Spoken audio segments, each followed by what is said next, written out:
सब संभाल और जा भाभी के पास, उसे भी तुम्हारी ज़रूरत है, चल जा। राहुल शब्द से अलग हुआ और उसे वापस अंदर भेजते हुए धक्का दिया। राधिका भी राहुल के सीने से लगकर रो दी थी, मगर राहुल नम आंखों से शब्द को जाते हुए देख रहा था। हमेशा की तरह आज भी इसी का जल्दी सुबह उठ गई थी और वो इस वक्त ड्रेसिंग एरिया के सामने बैठी तैयार हो रही थी। शब्द जिम्मे था। इसिका ने मर्जेंटा कलर की नेट की साड़ी पहनी थी। बालों को उसने स्ट्रेट करके पीछे ओपन किया हुआ था। पिंक कलर की छोटी सी स्टोन वाली बिंदी, स्टाइलिश छोटे झुमके, मांग में शब्द के नाम का सिंदूर, गले में मंगलसूत्र, नाक में नोज रिंग और हाथों में भरा चूड़ा पहने हुए खुद को आईने में देखते हुए अपने होठों को पिंक कलर की लिपस्टिक से रंग रही थी कि तभी शब्द भी अपने रूम में आता है। गेट खुलने की वजह से इसी का भी पलटकर गेट की तरफ देखती है, जिधर शब्द खड़ा उसे देखते हुए कहीं खोता जा रहा था। शब्द को इस तरह खुद को देखते हुए इसिका की नज़रें झुक जाती हैं और शब्द के कदम अपने आप ही इसिका की तरफ बढ़ जाते हैं। शब्द को अपनी तरफ बढ़ता देख इसिका की धड़कनें बढ़ने लगती हैं, जिससे कि वो अपनी नज़रों को इधर उधर नचाने लगती है। शब्द इसिका की कमर पर हाथ रख उसे झटके से खुद से सटाता है, जिससे कि इसिका का सिर शब्द के खुले हुए चेस्ट से जा लगता है। इस वक्त शब्द ने ऊपर कुछ भी नहीं पहना हुआ था और वो इस वक्त लोअर में था, जिनकी वजह से उसकी अपर बॉडी और चेहरे पर पसीने की बूंदें झलक रही थीं और इसिका भी शब्द के पसीने की खुशबू में मदहोश हो रही थी। इसिका सिर उठाकर शब्द की तरफ देखती है, जो उसे बहुत प्यार से देख रहा था। शब्द इसिका के चेहरे को बहुत ध्यान से देख रहा था। उसकी मांग में सजा सिंदूर और गले में उसके नाम का मंगलसूत्र इसिका की खूबसूरती को और भी बढ़ा दिया था। यह देखकर शब्द हल्के से मुस्कुरा दिया। फिर इसिका के चेहरे पर आ रहे बालों को हल्के से उसके कान के पीछे लगाकर उसके कान पर हल्के से किस कर लेता है। फिर धीरे से, my beautiful wife, I am going crazy looking at you, कहकर शब्द उसके गाल पर किस कर लेता है। तभी अचानक से इसिका होश में आती है और देखती है कि शब्द अभी वैसे ही दरवाजे पर खड़े होकर उसे ही देख रहा था। इसिका बिना कुछ कहे शब्द के बिल्कुल बगल से होते हुए बाहर निकल जाती है। इसिका को इस तरह जाता हुआ देख शब्द की आंखें भर आती हैं। वो मन में, आई नो इसिका, तुम मुझसे बहुत नाराज हो, क्योंकि मुझसे नाराज होने की वजह भी कहीं ना कहीं मैंने ही तुमको दी है। तुमसे किया वादा तोड़ा है, मगर आई प्रॉमिस मैं सब ठीक कर दूंगा, तुम्हारे दिल को फिर से जीतूंगा, कहकर सब बाथरूम में चला जाता है। रघुवंशी मेंशन। कबीर अभी अभी बाथरूम से निकला था जब पायल उठकर बैठी थी। वो अभी भी नींद में ही थी। जब उसकी नींद भरी नजरें कबीर के ऊपर जाती हैं तो उसकी मानो सांस ही अटक जाती हैं, क्योंकि इस वक्त कबीर ने सिर्फ नीचे टॉवल लपेटा हुआ था और दूसरे टॉवल से अपने बालों को सुखा रहा था। कबीर के गीलों बालों से टपकता पानी कबीर की मस्कुलर बॉडी पर गिर रहा था, जो उसे और भी अट्रैक्टिव बना रहा था। पायल तो जैसे सांस लेना भी भूल गई थी। वो कबीर की अट्रैक्टिव बॉडी को देखकर उसे कुछ अलग ही एहसास हो रहा था। तभी कबीर को भी अपने ऊपर किसी की नज़रों का एहसास होने लगता है, जिससे कि वो आईने से ही पायल की तरफ देखता है। पायल को इस तरह देखता देख कबीर के चेहरे पर मुस्कुराहट आ जाती है। वो पलटकर पायल की तरफ बढ़ने लगता है। कबीर बेड पर बैठी पायल के नज़दीक ही आकर बैठ जाता है और उसे प्यार से देखने लगता है। क्या हुआ स्वीट हार्ट? क्या मैं तुम्हें इतना अट्रैक्टिव लग रहा हूँ कि तुम मुझ पर से अपनी नज़रें भी नहीं हटा पा रही हो? कबीर पायल के कान के पास आकर कहता है और फिर उस पर बाइट करके हट जाता है, जिससे पायल की चीख निकल जाती है और वो होश में आती है। ये क्या किया जंगली तुमने? पायल ने अपने कान को सहलाते हुए गुस्से से कबीर को देखा, जिस पर अभी कबीर ने उसे काटा था। मैंने क्या किया स्वीटहार्ट? जो किया तुमने किया।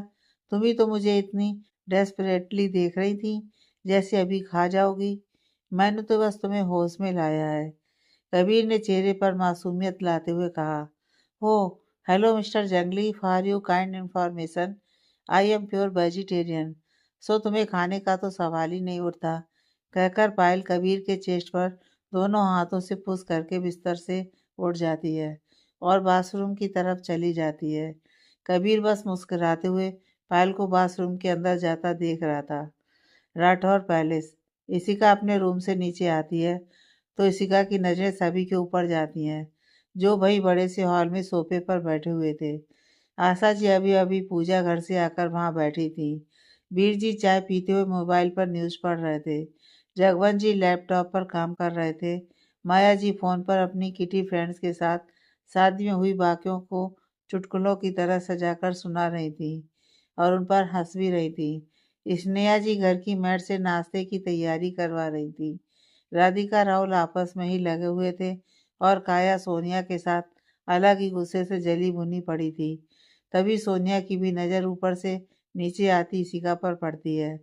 वो इशिका के पास आकर धीरे से, आज तुम यहाँ इस घर में शब्द बेबी की दुल्हन बनकर, उनकी बाय बनकर तो आ गई और इस घर की छत के नीचे खड़ी भी हो, बट रिमेम्बर इट कि मैं तुम्हें यहाँ ज़्यादा दिन तक नहीं टिकने दूंगी। तुम्हें धक्के मारकर इस घर से और शब्द बेबी की ज़िंदगी से बाहर निकालूंगी और फिर उसकी बाय बनकर उसकी लाइफ में आकर रहूंगी, क्योंकि शब्द बेबी मेरा है, सोनिया सहगल का। Mark my words. सोनिया की बात सुनकर इशिका हल्के से मुस्कुरा दी, जिसे देख सोनिया गुस्से से चिढ़ गई। इशिका सोनिया के चेहरे को देखते हुए मुस्कुराते हुए बोली, सोनिया ख्वाब तुम बहुत अच्छे देखती हो। कुछ ख्वाब तो शायद तुम्हारे पूरे भी हो जाएं, मगर जिस ख्वाब की बात तुम अभी कर रही हो ना, वो ख्वाब तुम्हारा कभी पूरा नहीं होने वाला, क्योंकि मुझे जिसकी पत्नी बनना था उनकी पत्नी बनकर मैं आ चुकी इस घर में। और अब रही बात इस घर से जाने की बात, तो जहाँ तक मैं जानती हूँ तुम इस घर में राधिका की फ्रेंड बतौर एक गेस्ट के रूम में रहती हो। इससे ज़्यादा की तुम्हारी हैसियत नहीं है, तो शब्द सर को पाने का ख्वाब तो तुम छोड़ ही दो। अब हटो रास्ते से, कहकर इशिका सोनिया को अपने एक हाथ से उसके कंधे से धक्का देकर आगे बढ़ जाती है। सोनिया जाती हुई इशिका को गुस्से से देख रही थी। इशिका आगे आई, आशा जी के पैरों के पास झुक गई। आशा जी ने इशिका को अपने पैरों में झुके हुए देखा तो अपने पैर पीछे खींच लिए, फिर गुस्से से बोली, ये सब करने की तुम्हें कोई ज़रूरत नहीं है, क्योंकि हम इस शादी को नहीं मानते। और वैसे भी भले तुम इस घर में शब्द की पत्नी बनकर आई हो, मगर इस घर की बहू का दर्जा तुम्हें कभी नहीं मिलेगा। कहकर आशा जी अपने स्थान से उठ गईं और वहां से जाते हुए बोली, स्नेहा आप हमारा नाश्ता कमरे में ही भिजवा दीजिएगा। कहकर आशा जी बिना इशिका की तरफ देखे वहां से चली गईं।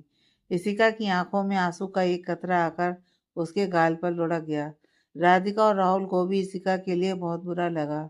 इशिका जगवंत जी और माया जी के पास गई और उनके पैरों की तरफ झुकने को हुई कि तभी जगवंत जी अपना लैपटॉप लेकर उठ खड़े हुए और वहां से चले गए। माया जी भी वहां फोन पर हेलो बोलती हुई वहां से चली गई। इशिका का मन भारी होने लगा। सोनिया और काया ने इशिका को देखा और उसकी लाचारगी को देख हंसती हुई वहां से चली गईं। शब्द अपने कमरे में खड़ा सब कुछ देख रहा था। शब्द के भी दिल में एक टीस उठने लगी। फिर अपने उसी भारी मन से इशिका वीर जी के पास गई और उनके पैरों की तरफ झुक गई। वीर जी जो फोन में न्यूज़ पढ़ रहे थे, उन्होंने इशिका को अपने पैरों पर झुकते देखा तो फोन एक टेबल पर रख इशिका के सिर पर हाथ रखा और फिर धीरे से, बेटा मैं आपको क्या ही आशीर्वाद दूं। आपने और शब्द ने जो किया है उससे हम सबका दिल टूटा है, हम सबका भरोसा टूटा है। बेटा मैं बस आपको इतना ही आशीर्वाद दूंगा कि आप जल्द से जल्द इस घर के लोगों का दिल जीत सको। बाकी मैं भी आप दोनों के लिए कुछ नहीं कर सकता, क्योंकि दोषी तो आप दोनों मेरी नज़रों में भी हो। कहकर वीर जी अपना फ़ोन लेकर अपने कमरे में चले गए। इशिका उन्हें बस जाते हुए देखती रही। फिर उसकी नज़र अपने कमरे के बाहर खड़े शब्द पर पड़ी, जो अपनी नम आंखों से उसे ही देख रहा था। इशिका ने अपनी आंखें साफ की और फिर अपनी नज़रें शब्द पर से हटा लीं। इशिका की नज़रें हटाते ही शब्द वापस अपने कमरे के अंदर चला गया। फिर इशिका स्नेहा जी की तरफ बढ़ गई। वो स्नेहा जी के पैरों की तरफ झुकी तो स्नेहा जी ने उसे अपने हृदय से लगा लिया। बोली, कोई नहीं, तुम परेशान मत हो, सबका दिल आसानी से जीत लोगी, मैं तो हूं ही। कहकर स्नेहा जी उसे किचन की तरफ ले गईं। रघुवंशी मेंशन पायल कबीर के साथ अपने रूम से बाहर आती है तो पायल को नीचे की तरफ दो तीन अनजान चेहरे नजर आ रहे थे, जो उसे ही गुस्से भरी नजरों से देख रहे थे। पायल को इन सभी अनजान चेहरों को देखकर घबराहट होने लगती है। Sweetheart relax. Kabir Payal के कान के पास आकर धीरे से बोला, जिसे सुन पायल का चेहरा कबीर की तरफ घूम गया। पायल को देखकर कबीर मुस्कुराकर अपनी एक आंख दबा देता है। कबीर, ये क्या हरकत है? तुमने शादी कर ली और हमें बताया भी नहीं। एक फैशनेबल लेडी जिसकी उम्र 48 से 49 के आसपास होगी, गुस्से से कबीर को देखते हुए बोली, मगर उनकी नजरें बार बार पायल पर ही अटक रही थी। वो फैशनेबल लेडी कबीर की बुआ थी, जिसने महंगी भारी एम्ब्रॉयडरी वाली साड़ी, भारी बड़े बड़े हार, मोटे मोटे डायमंड के कंगन, आंखों पर लेंसेज और चेहरे पर लिपा पुता मेकअप, जो उसे काफी स्टाइलिश बनाने में पूरा योगदान दे रहे थे। कबीर और पायल नीचे आए और कबीर अपनी बुआ यानी यामिनी रायचंद के पैरों के पास जो गया। यामिनी जी अपने पैरों को पीछे लेकर, हम यहाँ तुम दोनों को आशीर्वाद देने नहीं आए, बल्कि सवाल पूछने आए हैं कि तुमने किसके कहने पर शादी कर ली और किसी भी लड़की को इस घर में इस घर की बहू बनाकर उठाकर ले आए। मैं पूछती हूँ किस हक से तुमने इस लड़की को इस घर में लेकर आए हो। कबीर, जो अब तक शांत खड़ा था, अपनी बुआ की बात सुनकर उसके चेहरे पर गुस्से की रेखा खिंच गई। वो बोला, बुआ जी, आप पहले बैठिए तो। कबीर अपने चेहरे पर मुस्कुराहट लाते हुए बोला। कबीर ने यामिनी जी को सोफे पर बैठाया। कबीर को इस तरह देखकर यामिनी जी की हालत खराब होने लगी। उनके माथे पर पसीने की बूंदें आने लगीं। कबीर ने यामिनी जी को पसीने से लथपथ देखा तो उनके हाथ में पकड़े रुमाल को लेकर उसे उनके चेहरे पर आते पसीने को पोंछने लगा। फिर पोंछते हुए, हाँ तो क्या कह रही थी आप बुआ जी? ये लड़की लड़की शब्द पर कबीर ने थोड़ा जोर दिया, जिससे यामिनी जी की आंखें डर से फैल गईं। वो डर से नामे सिर हिलाने लगी। यामिनी जी के साथ जो दो लोग थे, उनमें से एक यामिनी जी का बेटा था, आयुष, जिसकी उम्र लगभग कबीर जितनी थी, और उसके साथ एक लड़की भी थी जो यामिनी जी के साथ में थी। बेल बुआ जी, यह लड़की मेरी पत्नी है, मेरी पायल है, मेरी स्वीट हार्ट है। यह है मिसिज पायल कबीर रघुवंशी है। कबीर बोल ही रहा था कि तभी, तो फिर मैं कौन हूँ कबीर? पीछे से एक आवाज आई तो पायल और कबीर ने पलटकर उस तरफ देखा जहाँ एक लड़की खड़ी गुस्से से घूर रही थी।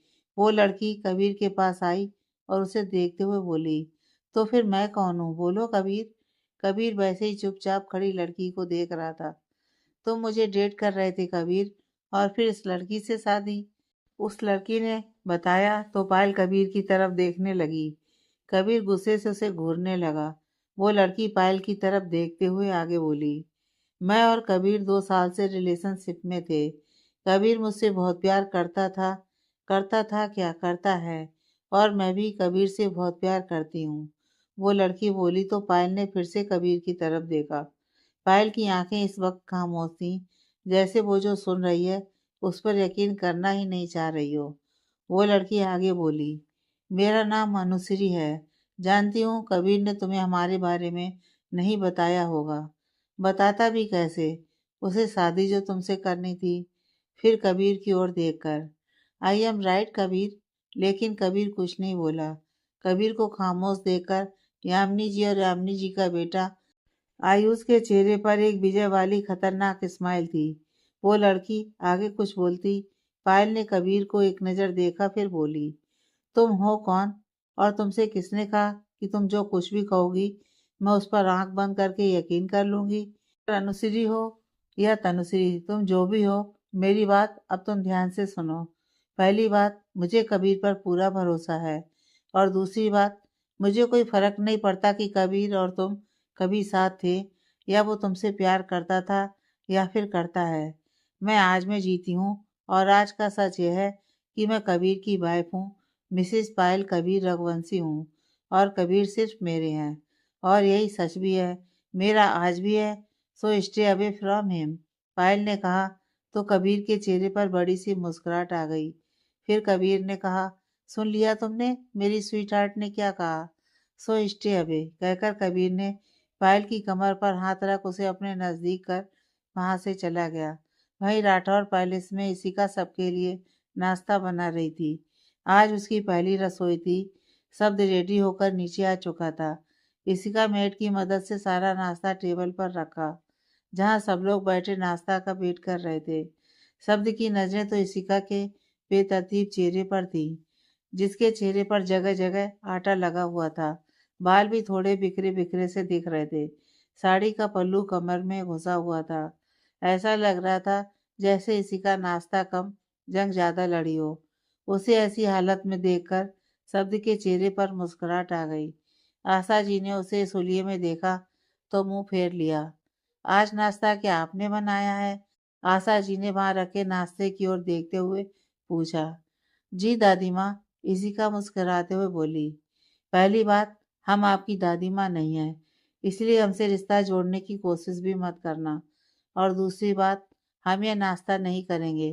कहते हुए आशा जी ने नाश्ते की प्लेट हटा दी, जिसे देख इशिका की आंखें भर आईं। उन्होंने अपने घर के बटलर को बुलाया। हमें नाश्ते में कुछ और मिलेगा या नहीं? वो गुस्से से बटलर की तरफ देखती हुई बोली। जी दादी माँ, हम अभी लाते हैं, कहकर वो बटलर कुछ और नाश्ते की ट्रे वहां लाकर रख दिया, जो उन लोगों ने इशिका के नाश्ता बनाने से पहले बनाया था। फिर वो बटलर इशिका का बनाया नाश्ता ले जाने लगे तो शब्द ने गुस्से से चीखा। हिम्मत भी मत करना इन्हें उठाने की, कहकर शब्द ने अपनी प्लेट में इशिका का बनाया हुआ नाश्ता रखने लगा। इशिका ने देखा तो उसके चेहरे पर मुस्कुराहट आ गई, जिसे शब्द ने भी देख लिया था। राहुल, राधिका, वीर जी और स्नेहा जी भी इशिका का बनाया नाश्ता करने लगे, जिसे देख इशिका खुश हो गई। लेकिन बाकी सब उन बटलर का बनाया नाश्ता कर रहे थे। राधिका ने इशिका को खड़े देखा तो वो भी अपनी कुर्सी से खड़ी हुई और उसके हुलिये को थोड़ा ठीक कर उसे शब्द की बगल वाली कुर्सी पर बैठाते हुए बोली। इशिका भाभी, आप भी शब्द भाई के साथ बैठकर नाश्ता कीजिए। जब राधिका ने इशिका को बैठाया तो वहाँ बाकी सबको बहुत खराब लगा, लेकिन फिर भी बिना कुछ बोले नाश्ता कर रहे थे। शब्द ने अपने बगल में बैठी इशिका की तरफ देखा तो एक हाथ से उसका हाथ पकड़ लिया, जिसे देख इशिका शब्द की ओर देखने लगी। सबका नाश्ता खत्म हुआ तो वीर जी और स्नेहा जी ने शगुन का लिफाफा देते हुए कहा, यह तुम्हारी पहली रसोई के लिए, कहकर वो दोनों वहां से चले गए। धीरे धीरे बाकी सब भी उठकर चले गए। अब टेबल पर सब इशिका और सोनिया ही बचे हुए थे। सोनिया उन दोनों को साथ में देखकर गुस्से से चली जा रही थी और इसलिए वो भी वहां से उठकर वहां से चली गई। इशिका ने पलटकर शब्द की तरफ देखा, जो खाते हुए बहुत प्यार से इशिका को ही देख रहा था। लेकिन इशिका ने अभी तक कुछ भी नहीं खाया था, क्योंकि शब्द ने इशिका का दायां हाथ ही पकड़ा हुआ था। वो शब्द को देखकर धीरे से बोली, शब्द सर, मेरे हाथ को छोड़िए, क्योंकि मैं अपना ब्रेकफास्ट नहीं कर पा रही हूँ। इशिका ने कहा तो शब्द मुस्कुरा दिया। वो मुस्कुराते हुए, इसी तुमसे किसने कहा कि तुम अपने हाथ से ब्रेकफास्ट करोगी? शब्द बोला तो इशिका हैरानी से उसे देखने लगी, तो शब्द मुस्कुराते हुए उसे खिलाने लगा। रघुवंशी मेंशन। कबीर और पायल रघुवंशी मेंशन से बाहर निकल रहे थे। तभी कार में बैठने से पहले कबीर पायल की कमर से पकड़कर उसे झटके से घुमाता है, जिससे पायल का सिर कबीर के सीने से जा लगा। कबीर अपने हाथ से पायल के चेहरे को उठाकर उसके चेहरे पर आ रहे बालों को कान के पीछे लगाते हुए, वैसे अभी तुमने कुछ कहा था, शायद मैंने ठीक से सुना नहीं, कबीर मुस्कुराते हुए बोला। जिसे सुन पायल कबीर के चेहरे को गौर से देखने लगी। कबीर पायल को मुस्कुराते हुए देख रहा था। कबीर पायल को इंटेंस नजरों से देख रहा था, जिसे पायल महसूस नहीं कर पा रही थी और उसकी नजरें झुकती जा रही थी। वो मैं, पायल बोल ही रही थी कि तभी कबीर पायल के होठों पर अपने होठों से लॉक कर देता है और अपनी आंखें बंद कर पैशनेटली किस करने लगा। पायल की भी आंखें बंद हो गईं। वो भी अब उस किस में शामिल थी। धीरे धीरे वो किस पैशनेट से डीप होती जा रही थी, लेकिन अब पायल की सांस उखड़ने लगी थी, जिससे पायल कबीर को दूर करने लगी, लेकिन कबीर छोड़ना नहीं चाहता था। तभी पायल ने दोनों हाथों से उसे झटका, जिससे कबीर थोड़ा दूर हुआ। पायल लंबी लंबी सांसें ले रही थी। कबीर की भी सांसें ऊपर नीचे हो रही थी कि तभी कबीर फिर से पायल को झटके से अपनी तरफ खींचा और फिर से उसके होठों पर अपने होठ रख किस करने लगा। 5 मिनट बाद कबीर ने पायल को छोड़ा, जिससे पायल का चेहरा पूरी तरह से लाल पड़ गया था। वो गुस्से से बोली, ये क्या हरकत थी जंगली, ऐसे किस कौन करता है? कबीर भी मुस्कुराते हुए उसके पास आया और उसे पलटकर घुमा दिया। फिर पीछे से उसे अपनी बाहों में भरकर अपनी चिन को पायल के कंधे पर टिकाकर उसके कान के पास आज मैं बहुत खुश हूँ क्योंकि आज तुमने मुझे पूरी तरह से अपना मान लिया। मिसेज पायल कबीर रघुवंशी, बस यूँ समझ लो, आई कुड नॉट कंट्रोल। अगर तुम्हें बुरा लगा हो तो सॉरी, दोबारा नहीं करूँगा, कहकर कबीर ने पायल पर अपनी पकड़ ढीली कर दी। लेकिन पायल मुस्कुराते हुए कबीर की तरफ पलटी और उसे अपनी बाहों में भरकर धीमे से, no Kabir, I am sorry, मुझे तुम पर गुस्सा नहीं करना चाहिए था, आई एम सॉरी। पायल ने कबीर के चेहरे पर अपना हाथ रखते हुए कहा कि तभी पायल का फोन बजने लगा। हाँ राधिका, बोलो। करीब 1 घंटे बाद कबीर, पायल, राधिका और राहुल ब्लू हेवन रेस्तरां में बैठे हुए थे। सबके बीच गहरी खामोशी छाई हुई थी। पायल ने भी चुप्पी तोड़ते हुए, यानी अब समय आ गया है किसी को सब बताने का, नहीं तो वो कभी अपने रिश्ते में आगे नहीं बढ़ेगी। उसे हमेशा यही लगेगा कि उसने मुझे चीट किया है, जबकि ऐसा कुछ भी नहीं है, पायल ने कहा। वहीं कबीर पायल की तरफ गौर से देख रहा था। फिर पायल ने कबीर की तरफ देखा तो वो अपने आप में और सिकुड़ गई। उसने नज़रें झुकाए हुए धीरे से कहा, सॉरी कबीर, पर इन सब में सबसे ज़्यादा गलती मेरी ही थी। कि तभी राधिका ने कहा, नहीं, मेरी भी थी। नहीं राधिका, गलती मेरी थी। मुझे ऐसे किसी भी प्लान को एग्जीक्यूट करने के बारे में सोचना भी नहीं चाहिए था। हाँ, लेकिन प्लान तो मेरा था ना। पायल भाभी, झूठ क्यों बोल रही हो? इसी और शब्द सर के बारे में मैंने ही तुम्हें बताया था। हाँ, तो ये मुझे भी फील हुआ था कि शब्द भाई इसी का भाभी को लाइक करते हैं। दोनों ही आपस में लगी पड़ी थी। कबीर और राहुल बस दोनों की तरफ बारी बारी से देख रहे थे। तभी इनफ इज इनफ, कबीर जोर से चिल्लाया, जिससे दोनों की दोनों चुप होकर कबीर की तरफ देखने लगी। लेकिन कबीर के जोर से चिल्लाने पर आसपास बैठे लोग सहम गए थे। वो डर से कबीर की तरफ देख रहे थे। सबसे पहले स्वीटहार्ट, तुम इशिका जी को फोन करके यहाँ बुलाओ, और जब तक वो आ नहीं जाती तब तक कोई भी नहीं बोलेगा। मतलब कोई भी नहीं। और हाँ, शब्द को बुलाने की जरूरत नहीं है, क्योंकि वो नहीं चाहता इशिका जी का दिल टूटे, उसका भरोसा तुम पर से उठे। कबीर ने यह बात पायल की तरफ देखकर कही थी, जिससे शर्मिंदा होकर पायल की नजरें झुक गईं। Sweet heart, don't and please call her, Kabir बोला और कॉफी की सिप लेने लगा। राहुल और राधिका की नजरें कभी कबीर पर जाती तो कभी पायल पर जाती। पायल इशिका को फोन लगाने लगी। इस वक्त इशिका अपने रूम में बैठी शब्द की फोटो देख रही थी। उसकी आंखों से आंसू बहे जा रहे थे। वो शब्द की फोटो को देखते हुए आंख बंद कर लेती है, जिससे उसकी आंखों के आगे शब्द के साथ सारे बिताए पल आने लगते हैं। जब शब्द ने पार्किंग एरिया में उसके गाल पर किस किया था और फिर मुस्कुराते हुए वहां से चला गया था, उसे वो पल भी याद आया जब उसने शब्द को गलत समझकर, मतलब कोई और समझकर उसे थप्पड़ मारा था। फिर वो पल याद आया जब शब्द ने उसे ब्लू हेवन होटल में बुलाया था और वहाँ उसने इशिका से अपने प्यार का दूसरी बार इजहार किया था और उसके नज़दीक आने की कोशिश की थी, जब इशिका ने उसे धक्का मारकर दूर कर दिया था, क्योंकि तब उसे यही लगता था कि पायल शब्द सर से प्यार करती है। उसे वो पल भी याद आया जब उसने शब्द के लिए मिर्च वाली कॉफ़ी बनाई थी और शब्द ने उसे पी लिया था। फिर शब्द ने पेनाल्टी के तौर पर उसे ज़बरदस्ती किस भी किया था।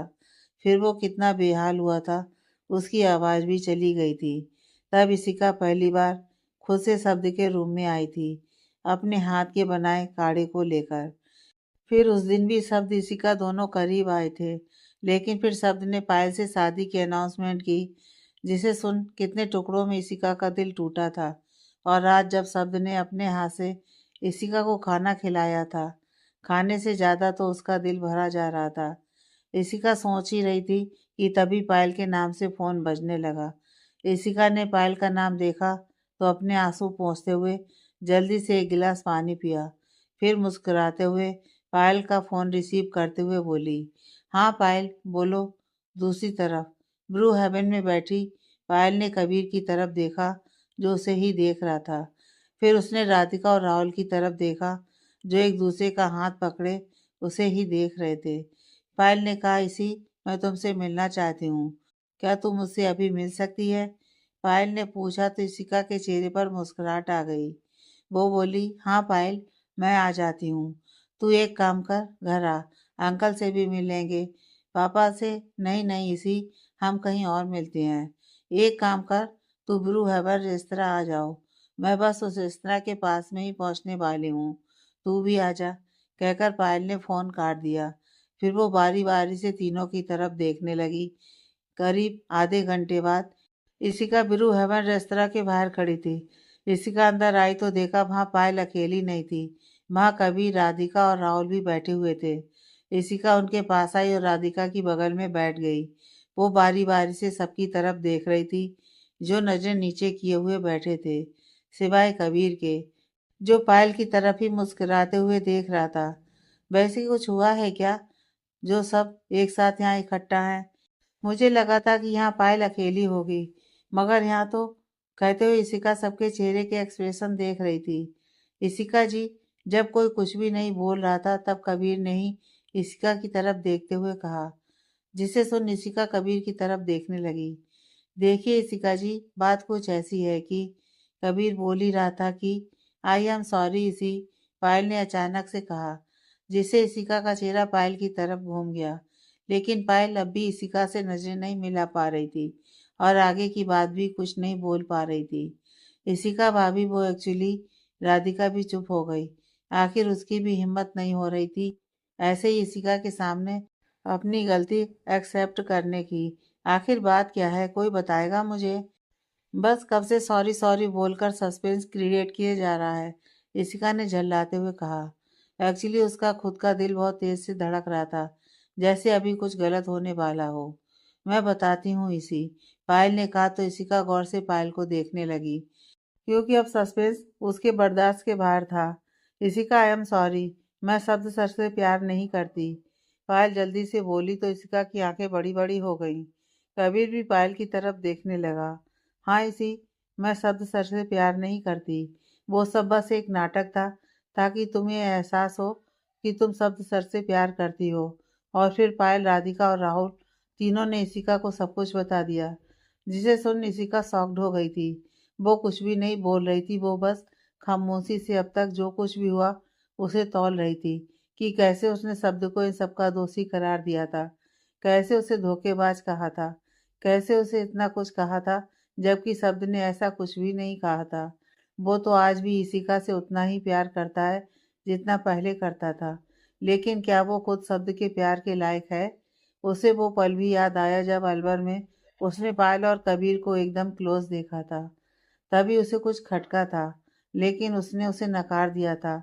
इशिका यह सब सोच ही रही थी कि पायल ने इशिका के हाथ पर हाथ रख बोली, इसी मुझे माफ।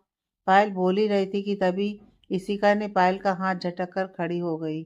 उसके खड़े होते ही बाकी सब भी खड़े हो गए। ये क्या कर दिया पायल तुमने, क्या कर दिया, क्यों किया तुमने, बोलो।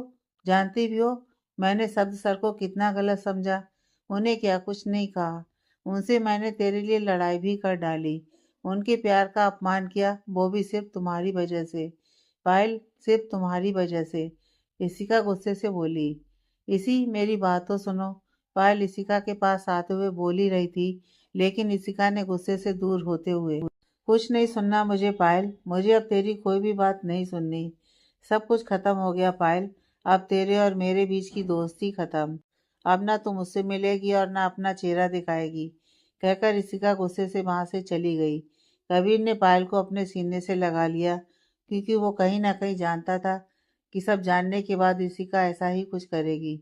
राधिका और राहुल भी नम आंखों से जाती हुई इशिका को देख रहे थे। राठौर, पहले शाम का वक्त था। आशा जी आज बैठी वीर जी से कुछ बातें कर रही थी, जो माहौल को थोड़ा गंभीर बना रही थी।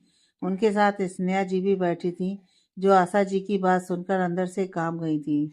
वीर, अब आपको राधिका की शादी के बारे में सोचना चाहिए। हम शब्द की शादी से खुश नहीं है और ना उस लड़की के इस घर में आने से, लेकिन शब्द और उस लड़की की शादी से हमारे खानदान की इज्जत पर जो दाग लगा है, जो थूथू हुई है, उसे मिटाने का बस एक रास्ता हमें दिखा है, और वो है राधिका की शादी। आशा जी ने वीर जी की तरफ देखते हुए कहा। लेकिन माँ, स्नेहा जी ने कुछ बोलना चाहा, लेकिन चुप हो गई। आशा जी और वीर जी ने उनकी तरफ देखा। आप कुछ कहना चाहती हैं स्नेहा बहू? आशा जी ने उनकी तरफ देखते हुए पूछा। माँ, वो मैं ये कहना चाहती थी। स्नेहा जी अपनी उंगलियों में उंगलियां फंसाते हुए रुक रुक कर बोल रही थी। आप साफ साफ कह सकती हैं स्नेहा, अगर मन में कोई दुविधा हो तो हम उस पर भी बात कर सकते हैं। वीर जी बोले, देखिए मैं ये कह रही थी कि अभी राधिका की पूरी जिंदगी पड़ी है। हम बस ये चाहते हैं कि आप एक बार राधिका की शादी के बारे में एक बार और विचार कर लीजिए। स्नेहा जी धीरे धीरे इधर उधर देखते हुए बोली, जिसे सुन आशा जी और वीर जी अभी भी स्नेहा जी की तरफ देख रहे थे। देखिए स्नेहा बहू, हम अभी भी राधिका की शादी नहीं करना चाहते, लेकिन आज सुबह ही सोनिया हमारे कमरे में आई थी और उन्होंने ही हमारे सामने राधिका की शादी का विचार रखा। सोनिया ने ही हमसे कहा कि जो दाग शब्द की शादी की वजह से इस घर पर धोना है, उसका सबसे सही रास्ता है राधिका की शादी। आशा जी बोली तो स्नेहा जी की आंखें हैरानी से फैल गईं। वो मन में सोचने लगी, सोनिया सोनिया ऐसा कैसे कर सकती है? वो तो राधिका की बेस्ट फ्रेंड थी, और तो और राधिका ही तो उसे यहाँ स्टडी के लिए लेकर आई थी। ये जानते हुए भी कि राधिका और राहुल, स्नेहा जी सोच ही रही थी कि जब उनके कान में आशा जी की आवाज़ पड़ी। देखिए वीर, अगर हम सही दिशा में सोचें तो हमें भी सोनिया की बात ठीक लगती है, क्योंकि राधिका काया से बड़ी भी है। तो ऐसे में हमें राधिका की शादी के बारे में सोचना चाहिए। और रुद्राक्ष, उसके अंदर तो अभी भी बचपना है। आशा जी ने कहा। स्नेहा जी सोच में पड़ गईं कि अब वो क्या करें, क्योंकि वो अच्छे से जानती थी कि उनकी बेटी की खुशी किसमें है, लेकिन अभी वो सबको सच बता नहीं सकती थी। इसलिए उन्होंने तय किया कि सबसे पहले वो यह बात वीर जी से करेंगी। आशा जी और वीर जी आपस में बात कर रहे थे कि जब स्नेहा जी की नज़र दरवाजे से अंदर आती इशिका पर पड़ी, जो बुरी तरह से भीगी हुई थी और अंदर से काफ़ी टूटी हुई भी थी। स्नेहा जी ने देखा तो उठकर वो इशिका की तरफ आई और उसे अपने साड़ी के आंचल से इशिका के इर्द गिर्द लपेट लिया। वीर जी और आशा जी ने उसकी तरफ देखा तो वीर जी ने अपना चेहरा दूसरी तरफ कर लिया और वहां से चले गए, क्योंकि इशिका इस वक्त काफ़ी भीगी हुई थी। स्नेहा बहू, आप इन्हें इनके कमरे में ले जाएं और इनके कपड़े बदलें। घर की बहुएं इस तरह से शोभा नहीं देती। इन्हें ये बात भी सिखाएं ताकि ये दोबारा ऐसी हरकत फिर कभी ना करें। कहकर आशा जी भी वहां से चली गईं। स्नेहा जी इशिका को ऊपर शब्द के रूम के अंदर लेकर आईं तो इशिका स्नेहा जी के गले लगकर तेजी से रो पड़ी। इशिका का रोना सुन स्नेहा जी परेशान हो गईं। उसका पीठ सहलाते हुए बोली, इशिका क्या हुआ है? आप ऐसे क्यों रो रही हैं? स्नेहा जी को अब इशिका की चिंता होने लगी थी, लेकिन इशिका कोई भी जवाब नहीं दे रही थी, बस रोई जा रही थी। इशिका बताइए क्या हुआ? किसी ने कुछ कहा है आपसे? शब्द ने कुछ कहा है आपसे? और आप इस तरह बारिश में भीगते हुए क्यों चली आ रही थी? आप कहाँ गई थी? बताइए कुछ। स्नेहा जी चिंता से बोली, चाची माँ, सब खत्म हो गया, सब खराब हो गया, सबने मुझे धोखा दिया, सबने मुझसे झूठ बोला। कहते हुए इशिका और जोर जोर से रोने लगी, लेकिन स्नेहा जी को अभी भी कुछ समझ नहीं आ रहा था। इशिका बस रोए जा रही थी। इशिका, हमें अभी भी कुछ समझ नहीं आ रहा कि आपको किसने धोखा दिया, किसने आपसे झूठ बोला। देखो, पहले रोना बंद करो और जाओ जाकर कपड़े बदल कर आओ, फिर मुझे पूरी बात बताना, नहीं तो ऐसे में तुम्हारी तबीयत खराब हो जाएगी। पहले जाओ कपड़े बदल कर आओ। स्नेहा जी उसके वार्डरोब से उसके कपड़े निकालते हुए इशिका को पकड़ा दिया और उसे क्लोसेट में भेज दिया। उधर दूसरी तरफ एक फार्म हाउस में एक हाल में 4 व्यक्ति बैठे हुए ड्रिंक कर रहे थे, जिसमें एक लड़की, एक लेडी, एक लड़का और एक आदमी था। वो लड़की थी सोनिया, वो औरत माया राठौर, वो लड़का रंजीत चौधरी और वो आदमी रंजीत का पिता और माया का भाई गोविंद चौधरी। सोनिया, वाह, तुमने क्या दांव खेला है? राधिका की शादी का विचार? कहते हुए वो लेडी मुस्कुराते हुए पूरा गिलास एक घूंट में खाली कर दिया। वो क्या है ना माया आंटी, मुझे जो चाहिए होता है वो मैं हासिल करके रहती हूँ, लेकिन इस बार मैं उस चीज़ को नहीं हासिल कर पाई, वो भी अपनी ही बेस्ट फ्रेंड राधिका की वजह से। मैं राधिका के काराड़ी शब्द से शादी नहीं कर पाई। फ्लैशबैक। शादी का दिन। पायल इशिका के रूम में इशिका बनी सोनिया के साथ बैठी हुई थी। जब बारात आई तब वो सब बालकनी में आ गई। पायल की आंखें तो कबीर को खोज रही थी, वहीं कबीर की नजरें पायल के ऊपर से हट ही नहीं रही थी। आज पायल ने सुनहरे रंग का लहंगा पहना था, जिसका दुपट्टा हल्के गुलाबी रंग का था। बाकी तो उसने घूंघट कर रखा था। बाकी की डिटेल्स बाद में दूंगी जब घूंघट हटेगा। कबीर ने भी सुनहरे रंग की शेरवानी पहनी थी, जिसके साथ उसने गुलाबी स्टॉल बिल्कुल रजवाड़ी स्टाइल में बियर कर रखा था, जिसे देख पायल अपनी पलकें तक झपका नहीं पा रही थी। दूसरी साइड में शब्द भी किसी राजा महाराजा से कम नहीं लग रहा था। उसने वाइन कलर में इंडो वेस्टर्न शेरवानी सूट पहना हुआ था। सोनिया तो सब कुछ भूल भाल के शब्द के हैंडसम लुक को ही देखे जा रही थी। इतना मत देख चुड़ैल, नजर लग जाएगी मेरी इसी के होने वाले पति को। पायल सोनिया की तरफ देखती हुई मन ही मन बोली। फिर पायल सोनिया को अंदर लेकर आ गई। वही राधिका अपने प्लान पर काम कर रही थी। वो इसिका को ढूंढ रही थी, लेकिन उसे कहाँ पता था इसिका तो उसी रूम में है जहाँ सोनिया और पायल बैठी हुई अपने मंडप पर बुलाए जाने का इंतजार कर रही थी। राधिका इसिका को हर कमरे में ढूंढ रही थी। इसिका भाभी, राधिका पुकारते हुए ढूंढ रही थी। तभी एक रूम के बाहर, राहुल, तुम्हें इसिका भाभी मिली? नहीं परी, जहाँ मुमकिन हो सकता था हर जगह खोज लिया, लेकिन इसिका का कुछ पता नहीं चला। राहुल अपने दोनों हाथ कमर पर रखे हुए बोला। ऐसे कैसे हो सकता है? इसिका भाभी यहाँ से कैसे गायब हो गई? पूरे पैलेस में कहीं नहीं है, राधिका परेशान होती हुई बोली। फिर अचानक ही कुछ सोचकर उसकी आंखें बड़ी हो गईं। राहुल, अगर इसिका भाभी पूरे पैलेस में नहीं है तो कहीं? राधिका का इशारा समझते हुए राहुल की भी आंखें बड़ी हो गईं। वो दोनों भागते हुए पैलेस के बाहर आए और आसपास हर जगह ढूंढने लगे। बारात अंदर जा चुकी थी। जगजीत जी और कनक जी शब्द और कबीर के साथ एक पूजा में बैठे हुए थे। राहुल, तुम यहाँ के गार्ड से पता करो, मैं तब तक उस तरफ देख कर आती हूँ। राधिका बोली और दूसरी तरफ चली गई। राहुल वहाँ तैनात गार्ड से पूछताछ करने लगा, लेकिन उसे उनसे कुछ भी पता नहीं चला। राधिका पूरे पैलेस के अंदर और बाहर दोनों तरफ की सीसीटीवी फुटेज भी देख कर आ गई, लेकिन उसे भी कुछ पता नहीं चला। इशिका को किसी भी तरीके से पैलेस से बाहर नहीं निकाला गया था। राधिका और राहुल वापस अंदर आ गए। उधर पायल सोनिया के साथ बैठी राधिका या राहुल के फोन आने का इंतजार कर रही थी, और सोनिया वो तो बस शब्द के बारे में सोच रही थी। तभी सोनिया का फोन बजने लगा। सोनिया ने अपने फोन पर नजर डाली तो उसका मुंह खुला का खुला रह गया। उसने सिर उठाकर पायल की तरफ देखा, जो बोरियत से अपने बंद फोन की स्क्रीन को ताड़ रही थी। फिर अपने फोन को, जिस पर काया का नाम फ्लैश हो रहा था, उसने मन में, अगर काया मेरे सामने बैठी है तो वो मुझे फोन कैसे कर सकती है? क्या पता ये काया ना हो? ऐसा सोचते हुए सोनिया पायल की तरफ देख रही थी। कौन हो तुम? अगर तुम काया हो तो तुम मुझे फोन कैसे कर रही हो? सोनिया अपनी जगह से उठते हुए अचानक से बोली। सोनिया की बात सुन पायल शॉकिंग नजरों से सोनिया की तरफ देखने लगी।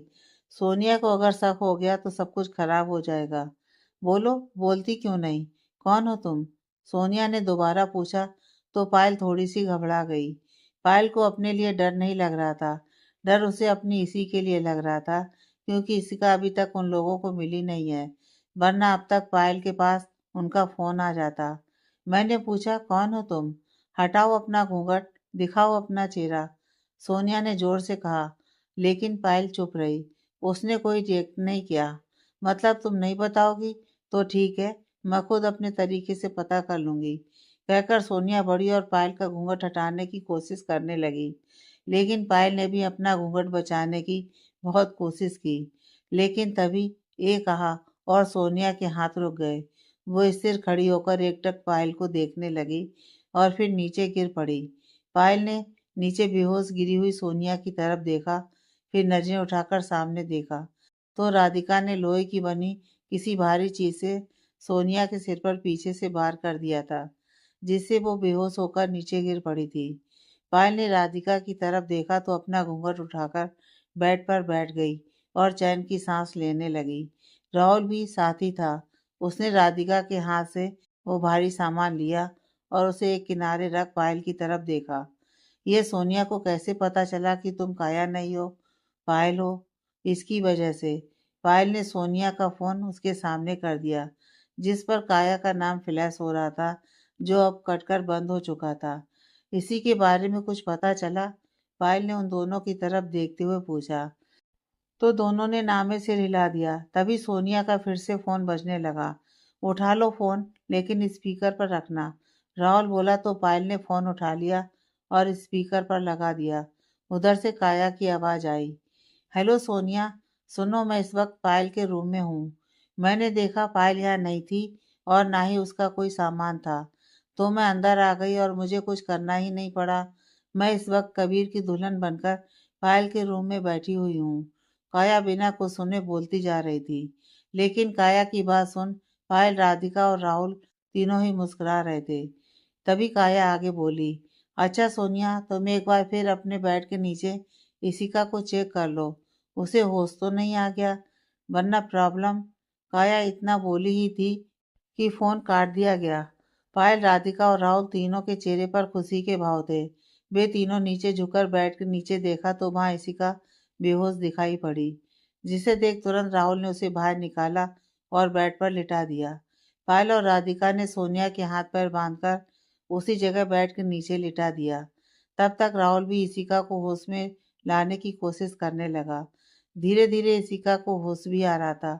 इशिका को जब होश आने लगा तो पायल इशिका के पास आई और पूछी, इसी तुम ठीक हो? पायल ने पूछा तो इशिका अपना सिर पकड़ी हुई थी, वैसे ही बोली, हाँ बस थोड़ा सिर दर्द कर रहा है। इशिका ने कहा। तभी राधिका भी बोली, ये पेन किलर खा लीजिए, आराम मिल जाएगा। इशिका ने पेन किलर ली तो राधिका बोली, इशिका भाभी, अगर अब आपको ठीक लग रहा हो तो हम मंडप पर चलें। वहाँ भाई आपका बेसब्री से इंतजार कर रहे हैं। राधिका ने पूछा तो इशिका ने हाँ में सिर हिला दिया। तो राधिका ने इशिका का घूंघट किया और पायल ने भी अपना घूंघट किया। फिर राधिका उन दोनों को लेकर बाहर चली गई। Flashback and. सोनिया को शादी वाली रात में जो भी हुआ उसका उसे अभी भी गुस्सा था, जिसके लिए उसने राधिका की शादी और उसको उसके प्यार से ही दूर करने की यह साजिश रची थी। उसने गुस्से से अपने हाथ में लिया हुआ गिलास एक घूंट में खाली कर दिया और नफरत से एक तरफ देखने लगी। माया, रंजीत चौधरी और गोविंद चौधरी तीनों कुटिलता से मुस्कुराते हुए उसे ही देख रहे थे। उधर इशिका जब चेंजिंग रूम से बाहर आई तो उसने देखा कि स्नेहा जी अभी भी वहीं बैठी हुई थी। स्नेहा जी ने उसे देखा तो प्यार से उसे अपने पास बैठा लिया। वो उसके सिर पर प्यार से हाथ फेरते हुए, इशिका, बोलिए, क्या हुआ है? किसने आपको धोखा दिया है और किसने आपसे झूठ कहा है? स्नेहा जी ने पूछा तो इशिका की आंखें फिर से नम हो गईं। वो फिर से रोने लगी। स्नेहा जी ने उसे देखा तो अपने गले से लगा लिया। चाची माँ, वो शादी के दिन, कहते हुए इशिका ने स्नेहा जी को पूरी बात बताने लगी। वो अपनी और पायल के बीच जो कुछ भी हुआ उसे भी स्नेहा जी के सामने इशिका ने रोते हुए बताया, जिसे सुन स्नेहा जी को भी भरोसा नहीं हुआ और उस पर तो इन सब में उसकी बेटी राधिका और राहुल का भी हाथ है। यह तो वो सपने में भी नहीं सोच सकती थी। उन्हें इशिका के लिए बहुत बुरा लग रहा था, लेकिन अभी उन्होंने किसी तरह से इशिका को समझा बुझाकर आराम करने को बोल उसके कमरे से बाहर आ गई थी। शाम का वक्त शब्द जब घर आया तो स्नेहा जी उसे देखते ही अपने कमरे में ले आईं। अभी बाहर कोई भी नहीं था, तो उनके पास अच्छा मौका था जब वो शब्द से इस बारे में बात कर सकती थी। चाची माँ, आप मुझे यहाँ अपने कमरे में ऐसे क्यों लेकर आई हैं? शब्द को स्नेहा जी अपने कमरे में लेकर आई तो शब्द का सबसे पहला सवाल यही था। स्नेहा जी ने उसे ऊपर से नीचे तक अच्छे से देखा। क्या हुआ चाची माँ? मुझसे कोई प्रॉब्लम है क्या? शब्द ने जब स्नेहा जी को इस तरह ऐसे देखते देखा तो फिर से पूछा। हाँ शब्द, बहुत बड़ी प्रॉब्लम हमें आप में नज़र आ रही है, क्योंकि आप तो वो शब्द हैं ही नहीं जिनकी परवरिश हमने और आपके चाचा जी ने की है, और जो आपके चाचू फ्रेंड भी हैं। आप तो हमारे शब्द हैं ही नहीं, स्नेहा जी कहते हुए भावुक होने लगी। मगर चाची माँ, आप ऐसी बात कर ही क्यों रही हैं? शब्द कहते हुए उनकी तरफ बढ़ा ही था कि स्नेहा जी ने अपने कदम पीछे ले लिए। शब्द उन्हें ऐसे देखा तो देखता ही रह गया। उनकी चाची माँ, जो उनके लिए उनकी माँ से भी ज़्यादा अहम है, वो उससे नाराज़ हैं। क्या बात है चाची माँ? शब्द ने उन्हें देखते हुए पूछा। यह तो हमें आपसे पूछना चाहिए शब्द, क्या बात है? क्या आप इतने बदल चुके हैं कि अब आप झूठ बोलने लगे हैं? स्नेहा जी ने उसे गुस्से से देखते हुए पूछा। चाची माँ, हमने क्या झूठ? शब्द बोल ही रहा था कि स्नेहा जी ने सामने हाथ दिखाते हुए, हमें सब पता चल चुका है शब्द कि आपकी और इशिका की शादी किस प्रकार हुई है। हमें आपकी शादी का सच पता चल चुका है, और वो भी खुद इशिका के मुंह से। स्नेहा जी ने यह सब शब्द को गुस्से में देखते हुए कहा था, जिसे सुन शब्द की आंखें खुली की खुली रह गईं। यानी कि इशिका को सब कुछ पता चल गया। यह सोचकर शब्द ने अपनी आंखें मीच लीं। अब आंखें बंद करके क्या होगा शब्द, क्योंकि सब कुछ तो बदल चुका है। इशिका और आपके बीच जहाँ प्यार को होना था, वहाँ इस समय वो जगह गुस्से ने ले रखी है, धोखे ने ले रखी है, झूठ ने ले रखी है। सब रिश्ता झूठ पर नहीं बनता, उसके लिए उसमें प्यार और विश्वास दोनों का होना बहुत जरूरी है। और आपको अपने रिश्ते में वो मेहनत करनी पड़ेगी। आपको ही वो प्यार और विश्वास को लाना होगा सब, जो कहीं आपके रिश्ते में खो गया है। इससे ज़्यादा मैं आपको नहीं समझा सकती। ये कहकर स्नेहा जी वहाँ से चली गई। स्नेहा जी के जाते ही शब्द अपने कमरे की ओर भागा, और जैसे ही अपने कमरे में आया उसने देखा अभी भी इशिका सो रही थी, लेकिन उसके चेहरे पर कोई खुशी नहीं दिख रही थी, जिसे देख शब्द के दिल में एक टीस सी उठी। आई एम सॉरी इसी, मैं कभी नहीं चाहता था कि तुम्हें यह सच पता चले, क्योंकि मैं जानता था कि तुम इस सच को बर्दाश्त नहीं कर पाओगी। तुम्हें पायल का झूठ अंदर तक तोड़ जाएगा, लेकिन अब मैं तुम्हें और टूटने नहीं दूंगा इसी। मैं तुम्हें संभालूंगा। मैं अपनी इसी को वापस लाऊंगा, जो मुझसे बात बात पर लड़ लेती थी। बोलते हुए शब्द मुस्कुरा दिया, फिर एक नज़र इशिका को देख बाथरूम में फिरे सोने चला गया। अगली सुबह सुबह सुबह राठौर पैलेस में कोहराम मचा हुआ था, क्योंकि दो शख्स बाहर से गार्ड से झगड़ते हुए घर के अंदर तक आ गए थे। फिर घर के अंदर आते ही उन दोनों शख्स की आंखें फटी की फटी रह गईं, जब वो पूरे महल जैसे घर को देख रहे थे। पूरा पैलेस देखकर उन दोनों की आंखों में उनका लालच साफ नजर आ रहा था। उन सबका शोर सुनकर बाकी घर वाले भी अपने अपने कमरों से बाहर आ गए, सिवाय इशिका और शब्द के, क्योंकि इशिका अभी अपने कमरे में रेडी हो रही थी और शब्द कुछ देर पहले ही जिम से लौटा था और इस वक्त शावर ले रहा था। आप लोग कौन हैं और ऐसे कैसे हमारे घर में घुस आए? जगवंत जी उन्हें देखते ही गुस्से से गार्ड की तरफ देखा, तो वो भी सिट पिटा गए।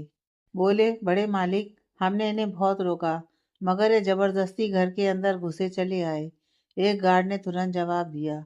उन दोनों को इस तरह घर घुसे आते देखकर सबको गुस्सा आने लगा। वीर आगे आते हुए, खड़े खड़े देख क्या रहे हो, निकलो घर से बाहर। अरे ऐसे कैसे चले जाएं? अरे अपनी बेटी दिए हैं हम इस घर में, अपनी फूल सी नाजुक भांजी दी है हमने। उन दो शख्स में से एक औरत थी, जो सामने खड़ी आशा जी के रानी हार को अपनी ललचाई आंखों से देख रही थी। देखते हुए बोली, बेटी, भांजी, देखिए आपकी ना यहाँ बेटी भी आई है और ना आपकी भांजी। तो चलो निकलो यहाँ से। गार्ड्स, निकालो इन्हें। आशा जी आगे आई तो गार्ड्स उनका आदेश सुन उन दोनों को निकालने लगे, लेकिन अपने आप को उनसे छुड़ाते हुए, अरे ऐसे कैसे चले जाएं? हम अपनी भांजी इशिका से मिले बिना कहीं नहीं जाने वाले हैं, क्योंकि हम इशिका के मामा हैं, राजेश गुप्ता। दूसरे शख्स ने पहले अपने आप को छुड़ाया, फिर आगे आकर अपने आप को इशिका का मामा कहने लगा, और हम उसकी मामी हैं, गीता गुप्ता। मामी भी आगे आते हुए बोली, लेकिन अब उनकी नज़र आशा जी के बगल में खड़ी माया जी के चोकर हार पर ठहर गई। मामा मामी की बात सुनकर पूरा राठौर फैमिली सन्न रह गया। सोनिया, काया और रुद्राक्ष, वो तीनों इन अजीब से जोकरों को देखकर खड़े मुस्कुरा रहे थे। इशिका, इशिका बिटिया, अचानक से इशिका की मामी चिल्लाने लगी, तो साथ में इशिका के मामा भी उनका साथ देने लगे। उधर अपने रूम में बैठी इशिका ने जब बाहर का शोर सुना तो वो भी हैरान रह गई, क्योंकि इशिका भी उस आवाज को अच्छे से पहचानती थी। लेकिन तब तक शब्द भी रेडी होकर अपने रूम में आ चुका था। उसने भी वही शोर सुना था जिसमें वो दोनों चिल्लाते हुए इशिका को पुकार रहे थे। शब्द ने इशिका की तरफ देखा तो वो दोनों साथ में अपने कमरे से बाहर को चल दिए। अरे, क्या पहले सब्जी मंडी में रहते थे? इतना चिल्ला क्यों रहे हैं? स्नेहा जी ने अपने कान पर हाथ रखे हुए ही पूछा, क्योंकि उन दोनों का शोर सुनकर वहां मौजूद सभी लोगों ने अपने कान बंद कर रखे थे। अरे कृपया शांति रखें, आशा जी ने भी अपने कान पर हाथ रखे हुए ही कहा। लेकिन वो दोनों तो जैसे कुछ सुन ही नहीं रहे थे, वो बस वैसे ही चिल्लाते चले जा रहे थे। तभी, अगर आप दोनों 2 मिनट में चुप नहीं हुए तो अभी मैं आप दोनों की वो हालत करूंगा कि आप दोनों खुद एक दूसरे को पहचान नहीं पाएंगे। शब्द ने नीचे आते ही जोर से चीखा, जिससे वो दोनों एकदम से चुप हो गए। सभी ने थोड़ी राहत की सांस ली। शब्द आगे आया। उसने इशिका का हाथ अपने हाथ में पकड़ रखा था। कौन हो तुम दोनों, और इस तरह मेरे घर में घुसकर शोर मचाने का क्या मतलब है? शब्द इशिका के मामा की आंखों में देखते हुए पूछा। लेकिन तभी उन दोनों की नजर इशिका पर पड़ी, जो लाल भारी एम्ब्रॉयडरी वाली साड़ी, जिसमें सोने के तार का काम था और गहनों से लदी हुई थी। इसे इस तरह रानी महारानी की तरह देख उन दोनों की आंखें फटी की फटी रह गईं। इशिका के मामा इशिका को गले लगाने के लिए आगे बढ़े तो शब्द इशिका के सामने आकर खड़ा हो गया और इशिका के मामा को अपने गुस्से वाली लाल आंखों से देखने लगा। हिम्मत कैसे हुई तुम्हारी मेरी इसी की तरफ कदम बढ़ाने की? शब्द गुस्से से जोर से चीखा, जिसे सुन वो व्यक्ति दहल गया। अरे हम इशिका के मामा मामी हैं, उस व्यक्ति की पत्नी आगे आते हुए बोली। शब्द ने उस औरत को तीखी नजरों से देखा, क्योंकि शब्द इन दोनों की कहानी अच्छे से जानता था। क्यों आए हो यहाँ तुम दोनों? शब्द ने उन दोनों के परिचय को नकारते हुए सीधे से दूसरा सवाल पूछा। दामाद जी, कैसी बातें कर रहे हैं आप? हम इशिका के मामा मामी हैं, तो हम अपनी इशिका से मिलने भी नहीं आ सकते क्या? उस औरत ने शब्द की तरफ देखा। जरूर आ सकते हैं, लेकिन तुम दोनों नहीं, क्योंकि तुम दोनों का मेरी पत्नी इशिका शब्द राठौर के साथ कोई रिश्ता नहीं है। शब्द ने कहा तो इशिका शब्द की तरफ देखने लगी। आज उसने पहली बार अपना पूरा नाम सुना था, क्योंकि उसके माँ पापा की मौत के बाद तो उसे उसकी असली पहचान तक छिन गई थी। जब उसे अपना सच पता चला था, वो सच जो वो कभी सोच भी नहीं सकती थी, वो सच कि उसके माता पिता ने उसे गोद लिया था। इशिका शब्द राठौर अपना नाम सुन इशिका ने अपनी आंखें बंद कर ली। उसकी आंखों के कोर से आंसू की एक बूंद लुढ़क आई, लेकिन जब उसके कान में आवाज पड़ी तो उसने अपनी आंखें जल्दी से साफ कर लीं और सामने देखने लगी। अरे, ऐसे कैसे कोई रिश्ता नहीं, हम उसके मामा मामी हैं। राजेश जी आगे बढ़ते हुए बोले, लेकिन शब्द का गुस्सा अब बढ़ता ही जा रहा था। मामा मामी, शब्द ने जैसे किसी व्यंग की तरह यह दो शब्द कहा तो राजेश और गीता जी के चेहरे की हवाइयां ही उड़ गईं। क्यों, तुम दोनों के चेहरे का रंग क्यों उड़ गया? शब्द ने गुस्से से उसे देखते हुए पूछा। आगे की कहानी नेक्स्ट पार्ट में।